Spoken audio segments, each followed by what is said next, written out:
Este é mais um episódio do podcast Papo de Exames do Dr. João Ricardo. É isso aí. E hoje a gente vai mergulhar de cabeça em um assunto fascinante. É verdade? A conexão entre o nascimento e o desenvolvimento da microbiota do bebê. Uhum.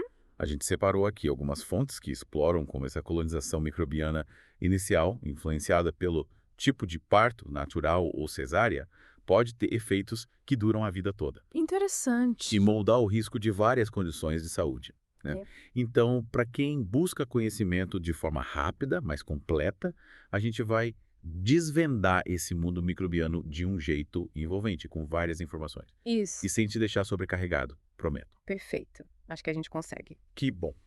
Então, para a gente começar com o pé direito, o que é essa tal de microbiota? É uma boa pergunta. A microbiota, né? É. Ela é uma comunidade imensa de bactérias, vírus, fungos e outros micro-organismos Sei. que vivem dentro e sobre o nosso corpo. Caramba. E essa comunidade, ela é fundamental, importantíssima para o desenvolvimento e maturação do nosso sistema imunológico. Uau. E o mais legal é que essa interação, ela começa antes da gente nascer. Antes da gente nascer. Tipo, o bebê já está interagindo com bactérias dentro da barriga da mãe. Exatamente. Antigamente, as pessoas achavam que o útero era um ambiente estéril, Ah, tá. mas as pesquisas mais recentes mostraram que não é bem assim. Interessante. Já detectaram bactérias na placenta, no líquido amniótico, no cordão umbilical Nossa. e até no mecônio, que é aquela primeira evacuação do bebê. Caramba. Então, essa exposição inicial, mesmo sendo limitada, já começa a preparar o sistema imunológico do feto. Entendi.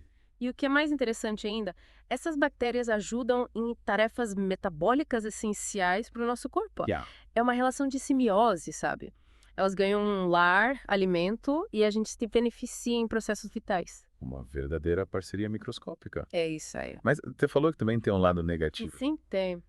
Quando esse equilíbrio da microbiota, né, Ah, ele é rompido, a gente chama isso de disbiose. é? Ah, Isso pode contribuir para o aparecimento de doenças crônicas inflamatórias. nossa. Por isso que é tão importante a gente entender como essa microbiota se forma desde o comecinho. Faz sentido.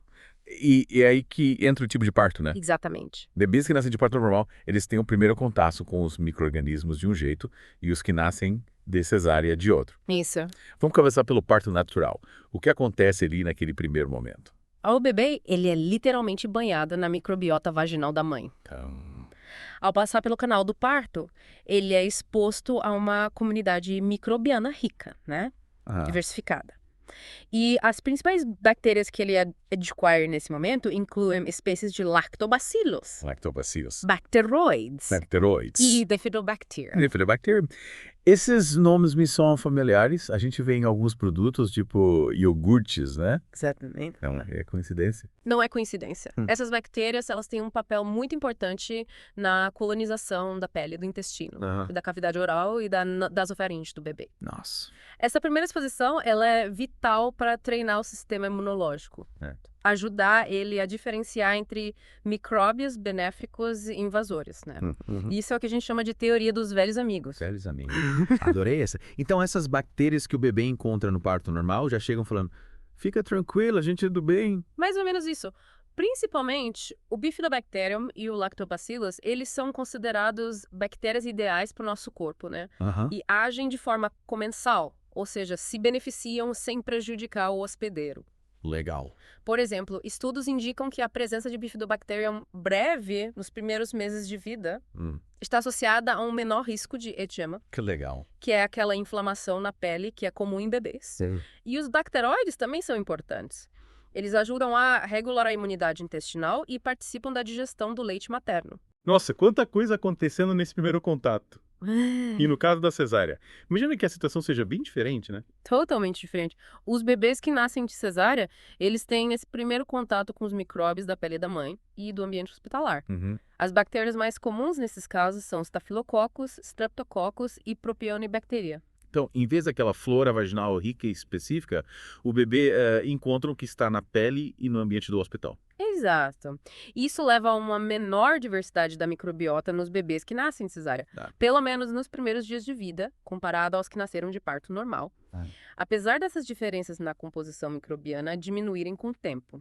Pesquisas mostram que os bebês de cesárea eles podem carregar uma assinatura persistente desses colonizadores iniciais, por até 12, 24 meses. Nossa. Além disso, a colonização intestinal por certos grupos bacterianos, que a gente adquire pelo contato externo, né? Certo. Pode ser crasada nesses bebês. Entendi. Então o ponto de partida microbiano é bem diferente entre os dois tipos de parto. E é aí que começam as perguntas sobre o impacto na saúde, né? Isso. As fontes que a gente tem aqui falam de algumas associações bem interessantes. Sim, e é aqui que a coisa fica interessante. Os estudos exploram essa possível ligação entre cesárea e o risco aumentado de desenvolver certas condições. Mas é muito importante a gente falar que essas são associações. A relação causal ainda precisa ser mais investigada. Certo. A gente precisa de mais estudos de longo prazo, né? Sim. Controlados, para ter certeza. Correlação não é causalidade. Exato. A gente sempre fala isso. Mas quais são essas condições que foram associadas? Uma delas é o transtorno do espectro autista, o TIRA. Diga. Alguns estudos sugerem uma possível associação entre a cesárea e um risco maior de TIA. Mas outros estudos não encontraram essa ligação de forma consistente. Os mecanismos por trás dessa possível relação são complexos e podem envolver fatores tipo neurobiológicos, imunológicos. TIA é uma condição bem complexa, multifatorial, né? Então é importante ter cuidado com essas associações. Sem dúvida. Mas e a obesidade infantil? Essa é outra área interessante. Uma pesquisa mostrou que o nascimento por cesárea em mães com excesso de peso está associado a um risco maior dos filhos desenvolverem sobrepeso ou obesidade. Caramba. Comparado com partos vaginais no mesmo grupo, né? E essa pesquisa apontou para uma maior abundância de certas bactérias, principalmente do tipo Lachinospiraceae, que está relacionada com processos inflamatórios e ganho de peso. Então, a microbiota alterada pela cesárea, principalmente se a mãe tiver excesso de peso, pode predispor à obesidade. É uma hipótese. A Lachinospiraceae parece que está ligada a um processo inflamatório no corpo. Certo. Que pode aumentar o peso e afetar o sistema imunológico. Nossa. E os gêneros dessa família de bactérias, eles diferiram entre os bebês que nasceram de parto normal e os que nasceram de cesárea. Interessante.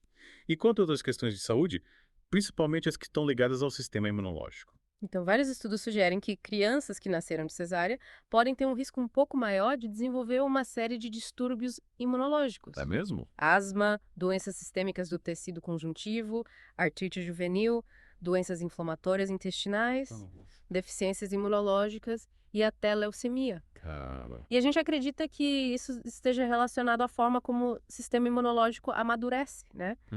Em resposta à colonização microbiana inicial. Faz sentido. Se o treinamento inicial do sistema imune é diferente, É, a forma como ele responde ao longo da vida também pode ser. exatamente.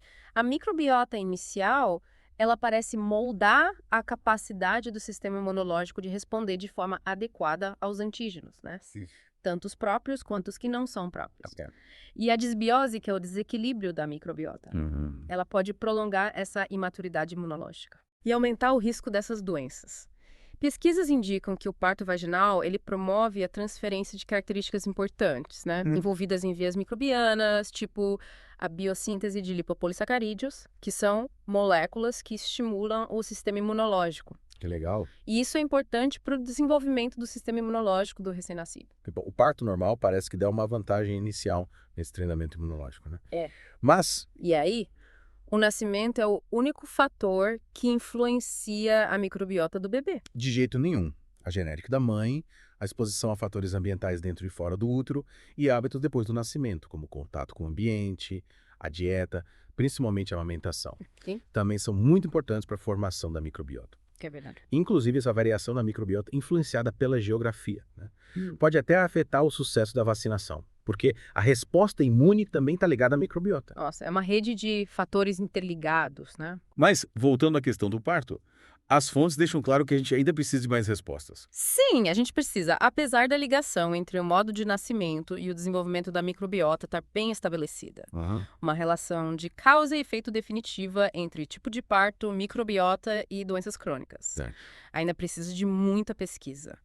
A gente precisa de mais estudos que acompanhem as crianças por mais tempo. Certo. Ensaios clínicos controlados, né? Para entender tudo direitinho. Mas mesmo com as incertezas, as descobertas que a gente tem até agora, já dão algumas pistas importantes, né? Com certeza. As evidências que temos hoje, elas reforçam a importância da gente promover o parto normal quando não tem nenhuma indicação médica para cesárea. É verdade. Entender como o início da vida microbiana pode influenciar a saúde no futuro.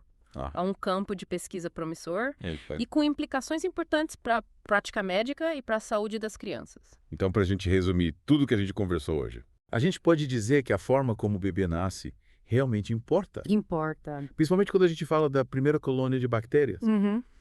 Essa colonização, ela tem um papel crucial no desenvolvimento do sistema imunológico. Sim. E pode ter implicações a longo prazo para a saúde, né?